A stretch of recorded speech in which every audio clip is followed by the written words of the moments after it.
Bismillahirrahmanirrahim. Assalamualaikum warahmatullahi wabarakatuh. Alhamdulillah, ini adalah pertemuan kita yang kedua. Yang sebelumnya kita sudah mempelajari mengenai rasionalisasi penggunaan obat pada ibu hamil. Hari ini kita akan membahas mengenai rasionalisasi penggunaan obat pada pasien dengan gangguan fungsi ginjal. Nah, sebelum saya masuk ke materi, saya mau review dulu nih, apa ada yang masih ingat dengan anatomi dari ginjal? Ya, coba dipikir-pikir dulu 1 menit. Ya, kira-kira apa ya ginjal ini, di mana letaknya, apa fungsinya? Baik, saya jelaskan sedikit ya, saya hanya mau mereview saja. Ginjal adalah organ manusia yang bentuknya seperti kacang, dia jumlahnya sepasang. Dia letaknya ada di belakang abdomen, di sebelah kiri dan kanan tulang belakang. Dia letaknya di bawah hati dan limfa. Dan di atas ginjal ada yang namanya kelenjar adrenal. Nah, ginjal ini bersifat retroperitoneal, yang berarti dia terletak di belakang peritoneum yang melapisi rongga abdomen. Dan apakah ada yang masih ingat unit fungsional terkecil dari ginjal? Ya, saya rasa adik-adik sudah tahu ya, dia disebut dengan nefron. Dan setiap ginjal ini mengandung 1 juta unit nefron. Dan nefron itu ada 2 tipe. Yang pertama yang terletak di korteks, dan yang kedua yang memanjang ke dalam medula. Nah, selain itu ada 5 bagian penyusun dari nefron. Yang pertama ada yang disebut dengan glomerulus. Nah, setiap glomerulus ini dia akan mendapatkan aliran darah dari arteri aferen, dan filtrat yang dihasilkan ini akan masuk ke dalam tubulus ginjal. Sementara darah yang yang telah tersaring ini akan meninggalkan ginjal lewat arteri eferen. Yang kedua, tubulus proksimal. Apa sih fungsi dari tubulus proksimal ini? Dia ini untuk mereabsorpsi 99% bahan yang masih digunakan oleh tubuh. Dan dia ini akan menghasilkan filtrat yang telah difiltrasi oleh glomerulus. Nah, selanjutnya ada lengkung Henle atau loop Henle. Loop Henle ini adalah bagian dari tubulus yang terendam dari korteks ke dalam medula dan kembali ke korteks. Nah, bagian dari tubulus ini adalah bagian di mana urin kita ini dipekatkan. Dan selanjutnya ada disebut tubulus distal.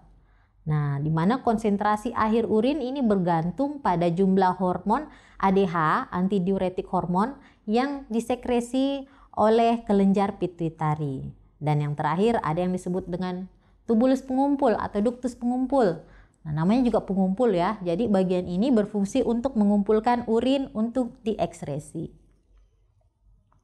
Nah, sekarang ada yang masih ingat apa sih fungsi ginjal itu? Nah, jadi yang pertama fungsi ekskresi. Jadi semua hasil-hasil metabolik dari dalam tubuh dan bahan-bahan kimia asing itu diekskresi di dalam ginjal.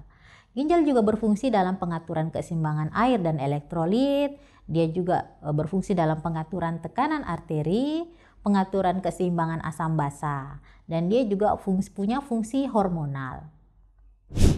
Nah, apa saja sih kondisi gangguan pada fungsi ginjal kita? Nah, kita biasanya membagi menjadi 2, acute renal failure dan chronic renal failure.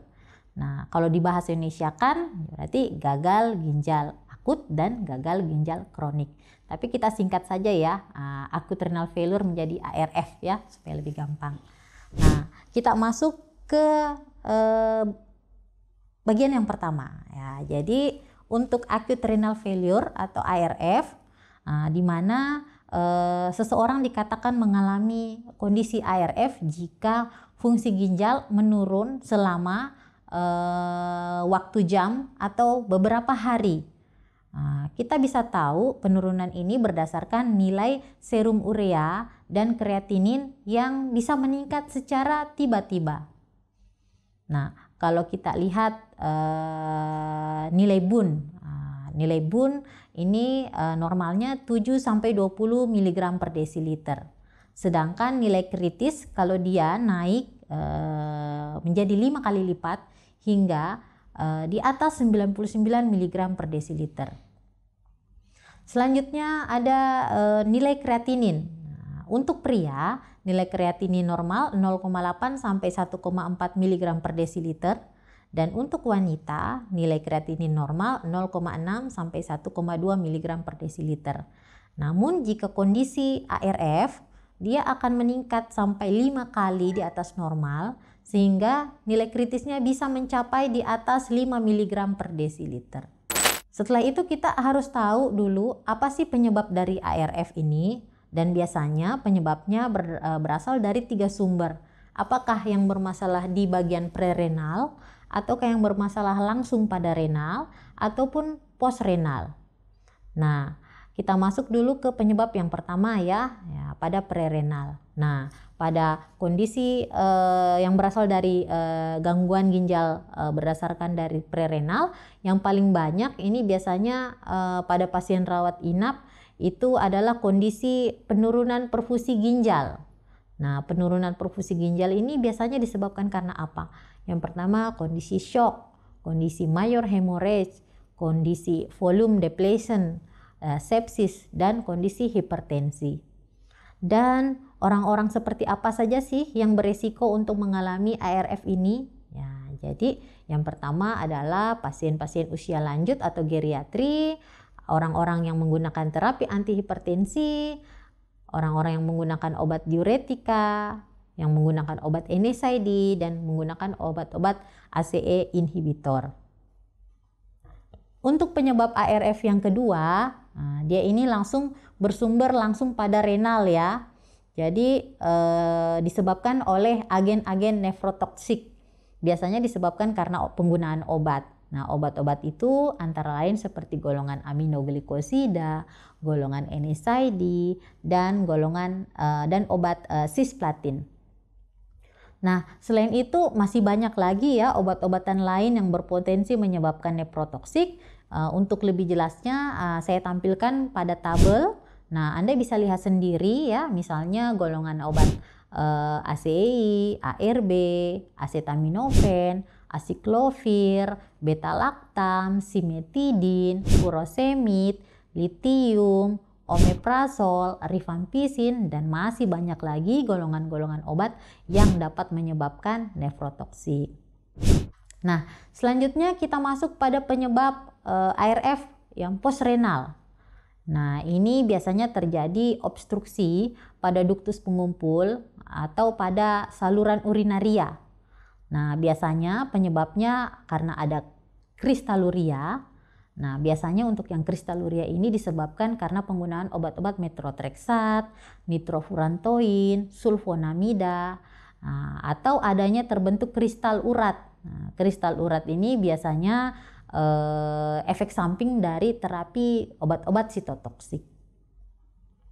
Nah, itu tadi 3 sumber penyebab ARF ya. Nah, sekarang kita melangkah ke jenis gagal ginjal selanjutnya, yaitu chronic renal failure.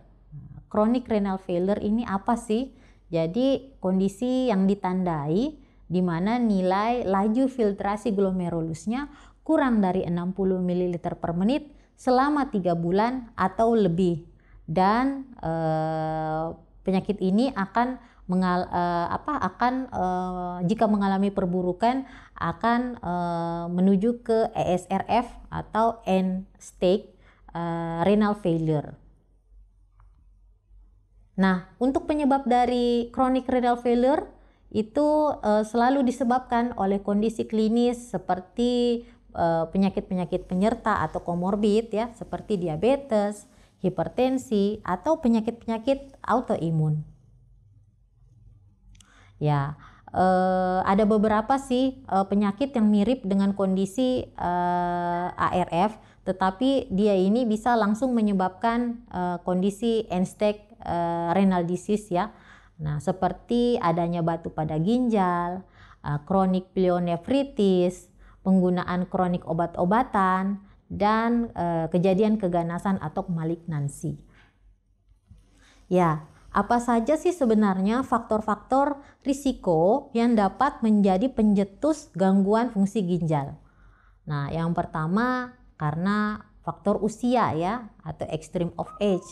Usia di atas 70 tahun sangat rentan kemungkinan terkena gangguan fungsi ginjal. Yang kedua, kondisi diabetes mellitus yang tidak terkontrol, hipertensi yang tidak terkontrol atau pada periode yang cukup lama, dan ataukah ada riwayat keluarga yang mengalami gangguan atau penyakit ginjal, ataukah Anda adalah seorang yang sering mengkonsumsi NSAID atau merupakan pasien kemoterapi, atau mungkin pada pasien-pasien yang mengalami atau melakukan transplantasi ginjal. Nah, ada juga beberapa obat-obatan memang yang dapat menyebabkan gangguan fungsi ginjal. Yang paling banyak ini adalah golongan obat-obat antihipertensi. Ya, kalau golongan antihipertensi mulai dari ACEI, ARB, antagonis kalsium, alpha blocker, beta blocker, itu semuanya bisa menyebabkan gangguan fungsi ginjal. Analog vitamin D seperti kalsitriol dan alpha kalsidol, atau dosis tinggi pada golongan obat loop diuretik dan eritropoietin dan suplemen besi. Oleh karena itu, karena penggunaan obat-obatan pada pasien yang mengalami penyakit pada ginjal ini harus selalu dimonitoring, maka bagaimana cara kita memilih obat-obat yang cocok untuk pasien-pasien tersebut? Jadi kita harus melihat karakteristik obat-obat yang akan kita gunakan. Yang pertama, kita memilih obat-obat yang tidak menghasilkan metabolit aktif.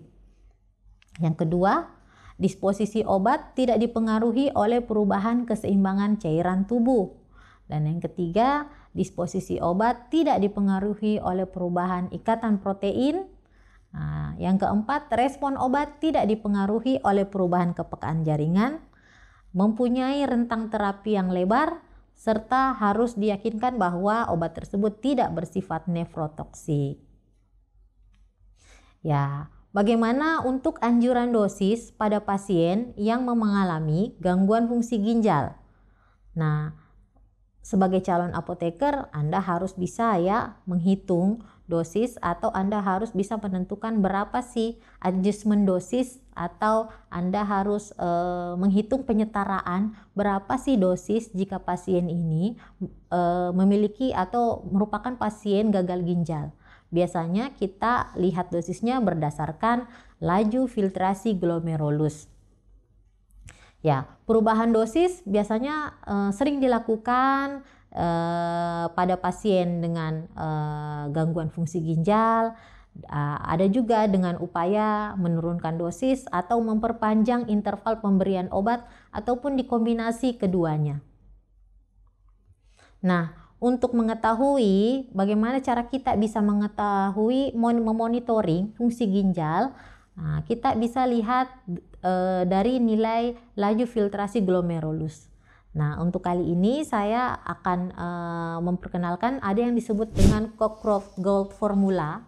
Nah, Cockcroft-Gault formula ini rumusnya yaitu 140 dikurangi usia pasien dalam satuan tahun dikali berat badan dalam satuan kilogram, lalu dibagi 72 dikali serum kreatinin.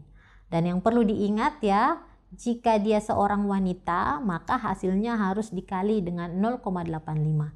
Jika pasiennya laki-laki, cukup dikali 1 saja. Nah, selain formula Cockcroft-Gault, ada juga MDRD equation.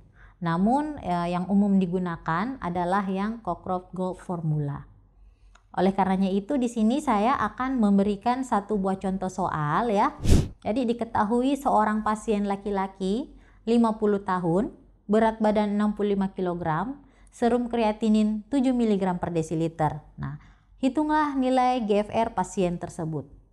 Ya, jadi bagaimana caranya? Ya, kita ingat lagi tadi rumus yang sudah saya sampaikan, lalu kita masukkan saja angka-angkanya pada rumus. Ya, jadi langsung saja ya. Nah, 140 dikurang 50 dikali 65, lalu kita bagi 72 dikali 7. Nah, diperoleh hasilnya adalah 11,60 ml per menit. Ya, selain dengan perhitungan di atas, ada juga yang disebut dengan metode urin output 24 jam. Jadi, metode ini adalah dengan mengumpulkan urin pasien selama 24 jam. Nah, pada jam ke-24 kita lakukan sampling darah untuk pemeriksaan serum kreatininnya, kemudian kita lakukan kalkulasi. Jadi, rumusnya yaitu GFR sama dengan U dikali V kali P per 1440 menit, di mana U itu adalah kreatinin dalam urin dalam satuan miligram per desiliter, P itu adalah volume urin dalam satuan mililiter, dan P adalah serum kreatinin dalam satuan miligram per desiliter. Ya, sebenarnya selain menggunakan perhitungan, kita dapat menerka, ya. Kita dapat melihat, kita dapat melakukan estimasi berapa sih nilai GFR pasien dengan melihat nilai serum kreatinin pasien. Nah, jika nilai serum kreatinin pasien berada pada range 1,6 sampai 3,4,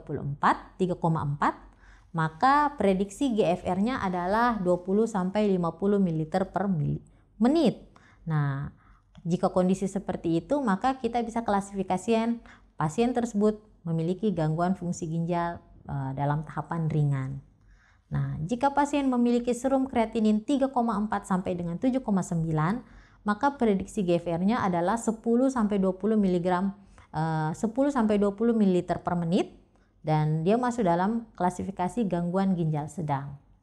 Nah, untuk pasien dengan serum kreatinin di atas 7,9, maka prediksi GFR-nya adalah kurang dari 10 ml per menit, sehingga kita dapat klasifikasikan bahwa pasien tersebut memiliki gangguan ginjal berat. Atau bisa juga kita lihat dalam urin output pasien, ya. Jadi kita bisa menyebut pasien tersebut mengalami oliguria kalau jumlah urinnya kurang dari 400 ml per hari, atau kita dapat mengatakan dia anuria jika urin outputnya kurang dari 50 ml per hari. Wow, sangat sedikit sekali nih ya, kurang dari 50 ml per hari.